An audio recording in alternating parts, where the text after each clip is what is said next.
Hey guys, welcome back. അപ്പം നമ്മളിന്ന് ഇന്നത്തെ പരിപാടി എന്ന് പറയുന്നത് നമ്മുടെ ഫാമിലുള്ള എല്ലാ ഫിഷസിനും, അതായത് നമ്മുടെ മോൺസ്റ്റർ ഫിഷ് തുടങ്ങി നമ്മുടെ ഗപ്പീസിന് വരെ ചോറ് നമ്മുടെ ഇല്ലേ റൈസ് അത് ഫീഡ് ചെയ്യുമ്പോൾ വേണം. സോ അത് ഏതൊക്കെ ഫിഷ് നമ്മൾ റൈസ് എടുക്കുമെന്ന് നമുക്ക് നോക്കാം. ഫസ്റ്റ് ടൈം നമ്മൾ കാറ്റ് ഫിഷിന് കൊടുത്തിട്ടുള്ള. സോ കാറ്റ് ഫിഷ് നമ്മൾ നോർമൽ റൈസ് ഫുഡ് കഴിക്കാറുണ്ട്, ഞാൻ കേട്ടിട്ടുണ്ട്. ബട്ട് എനിക്ക് എക്സ്പീരിയൻസ് ഇല്ലാത്തതുകൊണ്ട് തന്നെ ഫസ്റ്റ് കൊടുത്തു വയസ്സ്. ഓക്കെ, ബട്ട് നമ്മൾ തിരിഞ്ഞു നോക്കിയില്ല വയസ്സ് എന്താണെന്ന് അറിയത്തില്ല. സോ ചിലപ്പം ഫസ്റ്റ് ടൈം ആയതുകൊണ്ടായിരിക്കും എങ്ങനെ തോന്നണമെന്ന് വിചാരിച്ച് നമുക്ക് ബേബി ബേബി കാറ്റ് ഫിഷിൻ്റെ അവിടെ പോയി കേസ്. ഓക്കെ, ഓൾമോസ്റ്റ് ബേബി നോക്കാന്ന് പറഞ്ഞാൽ ഇവിടെ വന്നപ്പോൾ ആണെങ്കിൽ ഇമ്മയാണ് ഇട്ട് കൊടുത്ത കേസ്. ബാക്കി എന്താ പറയുക, ഇമ്മാരിക്ക് കുറച്ച് എന്താ പറയുക വാട്ടർ കുറച്ച് കുറച്ച് പൊക്കം കുറവായതുകൊണ്ട് തന്നെ ഇമാർ എടുക്കുമെന്നാണ് എനിക്ക് കൺഫേം ആയിട്ട് ഉറപ്പുണ്ടായിരുന്നത്. സോ ബട്ട് ഇമാർക്ക് കുറച്ച് വിശപ്പില്ലായിരുന്നുകൊണ്ട് തന്നെ ഇമാർ എടുത്തില്ല കേസ്. ഇമാർ തന്നെ പറ്റിച്ച കേസ്. ഓക്കെ, ഓൾമോസ്റ്റ് ഞാൻ നിന്നതിപ്പോൾ ഒന്നും എടുത്തില്ല. ഫസ്റ്റ് 2-3 പ്രാവശ്യം വന്ന് എന്താ തട്ടിമുട്ടി നോക്കി.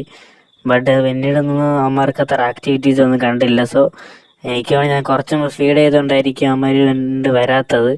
സോ എന്തായാലും ഇന്നത്തെ എക്സ്പെരിമെൻറ്റ് നമുക്ക് വൻ ഫെയിലിയറാണ് കേസ്. ഓക്കെ, ഓൾമോസ്റ്റ് എന്തായാലും ഇതേപോലെ ചോറ് വെച്ച് എക്സ്പെരിമെൻറ്റ് ചെയ്യുമ്പം കുറച്ച് എന്താ പറയുക ഡയറ്റിലാക്കിയിട്ട് വേണം ചെയ്യാനെന്ന് എനിക്കിപ്പോൾ മനസ്സിലായി കേസ്. ഓക്കെ, ഓൾമോസ്റ്റ് അപ്പോൾ അത്രേ ഉള്ളൂ. അപ്പോൾ അടുത്ത ഡയറ്റ് വീഡിയോ ആയിട്ട് വരാം.